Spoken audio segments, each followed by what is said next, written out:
Ah, tem lá, o Brunão mandou outra ali, ó.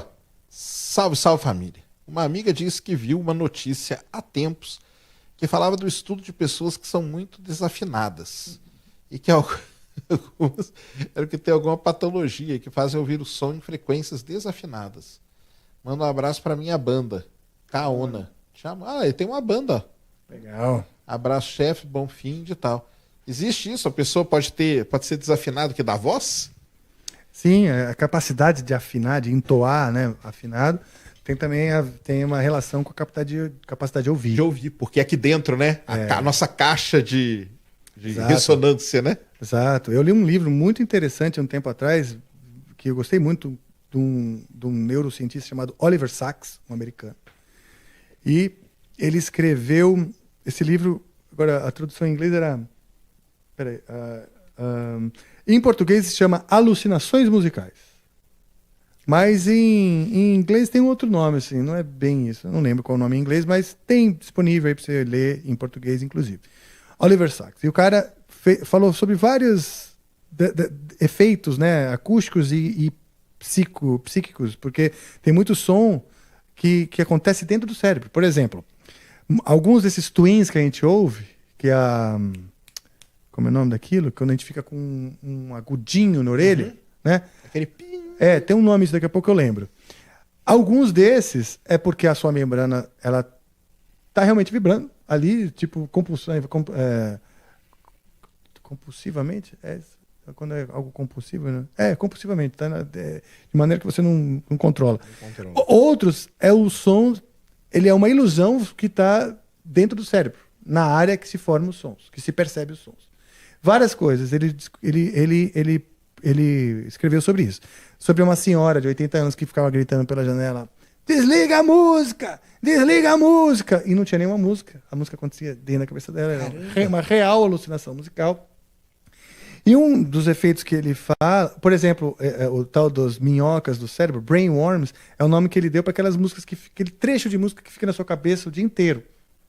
Aquele fica tocando em replay na sua cabeça, dentro da sua cabeça. Ele chama de brainworms, né? As minhocas do cérebro. Que foi o nome que eu dei pro meu disco solo. E tem uma outra coisa que ele fala nesse livro, ele fala de muitas coisas, que é a tal da amusia. A amusia é a incapacidade de perceber a música.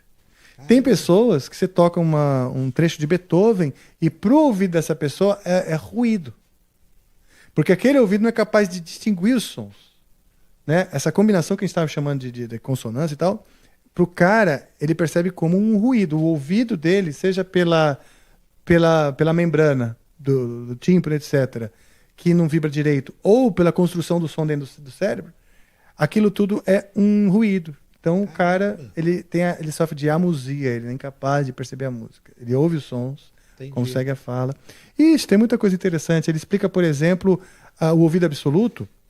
Uma coisa interessantíssima sobre o ouvido absoluto, não sei se eu cheguei a conversar com você disso, que é, a teoria dele é, nós todos nascemos com o ouvido absoluto. Com o ouvido absoluto, que seria o quê? A capacidade de distinguir os sons como das cores. Né? As cores, basta você enxergar um pouco, que a maioria das pessoas conseguem distinguir. Daltônico, cego, claro que não, mas a maioria das pessoas consegue distinguir as diferentes frequências da luz, que são as cores. Né? E o som também. Porém, quando a gente começa a iniciar a fala, o aprendizado da fala, a gente precisa dar sentido para as palavras isolando o som. Por exemplo, sua mãe fala: vamos papá? O neném: vamos papá? Vamos papá? Aí o pai chega e fala assim: hora da comidinha. Vamos, aquela comidinha gostosa? O papai vai fazer aquela comidinha gostosa para você. Já bagunçou. É a mesma coisa, eles estão falando. Vamos papá? Vamos papá? E o cara fala: comidinha, hora de comer. Ó, que gostoso. O papai vai preparar uma voz mais grave, usando outras palavras.